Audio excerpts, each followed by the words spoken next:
नमस्कार दोस्तों, आपका हमारे YouTube channel MS Prajapati news में बहुत बहुत स्वागत है। तो दोस्तों, देव को देवताओं का अधिपति माना गया है, लेकिन इसके बावजूद भी उनकी पूजा नहीं की जाती है और न ही पूजा के लिए इंद्र देव का कोई मंदिर है। जानते हैं आखिर क्या है इसका कारण। बातें देवदेव को कहा जाता है, देवराज इंद्र को मिला था 1000 योनियों का श्राप। इंद्र की पूजा के लिए नहीं है कोई मंदिर। हिंदू धर्म में 33 करोड़ कोटि देवी देवताएं हैं। सभी देवी देवताओं से जुड़ी कथा कहानियां पौराणिक ग्रंथों में मिलती है। देवराज इंद्र की बात करें तो उन्हें देवताओं का राजा कहा जाता है, लेकिन इंद्र देवताओं की एक पदवी होती है। हिंदू धर्म में प्रमुख देवी देवताओं की पूजा की जाती है और मंदिर भी होते हैं। लेकिन क्या आप जानते हैं कि आखिर क्यों इंद्र देव की पूजा नहीं की जाती और न ही इंद्र देव की पूजा के लिए कोई मंदिर बनवाए गए हैं। कहा जाता है कि एक श्राप के कारण इंद्र देव की पूजा नहीं की जाती है। जानते हैं इस रोचक कहानी के बारे में विस्तार से। आखिर क्यों नहीं होती देवराज इंद्र की पूजा। पौराणिक कथा के अनुसार भगवान श्री कृष्ण के कारण इंद्र देव की पूजा नहीं की जाती है। शुरुआत में इंद्र देव की पूजा इंद्रोत्सव नाम से पूरे उत्तर भारत में होती थी। इस अवसर पर बड़े त्योहार का आयोजन भी किया जाता था, लेकिन भगवान कृष्ण के कारण इंद्र की पूजा पूरी तरह से बंद हो गई। इंद्र की पूजा के बजाय गोवर्धन पूजा की शुरुआत हुई। कहा जाता है कि भगवान श्री कृष्ण ने इंद्र देव की पूजा बंद कराने के लिए स्वर्ग में सभी देवी देवताओं से निवेदन किया। भगवान श्री कृष्ण का मानना था कि ऐसे व्यक्ति की पूजा कभी नहीं करनी चाहिए जो ना ही ईश्वर है और ना ईश्वर के समान। जब इंद्र देव को पूजा बंद होने की बात का पता चला तो वे क्रोधित हो गए।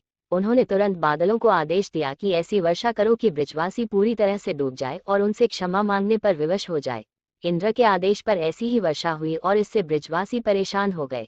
तब भगवान कृष्ण ने गोवर्धन पर्वत को अपनी एक उंगली पर उठा लिया और सभी ब्रजवासियों को गोवर्धन पर्वत के नीचे आने को कहा।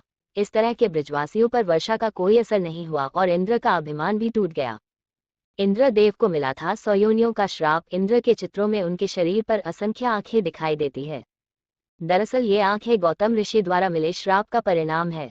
पद्मम पुराण में वर्णित एक कथा के अनुसार इंद्र स्वर्गलोक में अप्सराओं के साथ कामवासना से घिरे रहते थे। एक दिन जब वे धरती पर विचरण करने आए तो उन्होंने एक कुटिया के बाहर गौतम ऋषि की पत्नी देवी अहिल्या को देखा। अहिल्या सुंदर और रूपवती थी, जिसे देखते ही इंद्र उन पर मोहित हो गए। छलपूर्वक अहिल्या को पाने के लिए इंद्र ने अपनी माया से रात को सुबह जैसे वातावरण में बदल दिया। गौतम ऋषि को लगा कि सुबह हो गई और वे कुटिया से निकलकर स्नान और पूजा पाठ के लिए बाहर चले गए। उनके जाते इंद्र गौतम ऋषि का वेश धारण कर कुटिया में चले गए। अहिल्या इंद्र को गौतम ऋषि के वेश में देख पति समझ बैठी। गौतम ऋषि ने नदी में आसपास का वातावरण देखा, जिससे उन्हें अनुभव हुआ कि अभी सुबह नहीं हुई है और वो अपनी कुटिया की तरफ लौट गए।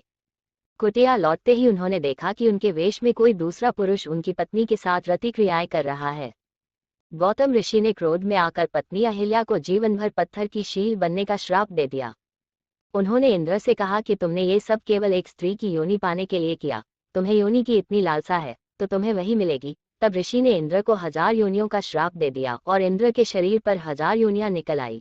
लेकिन इंद्र को अपनी गलती का एहसास हुआ और उन्होंने गौतम ऋषि से क्षमा मांगी।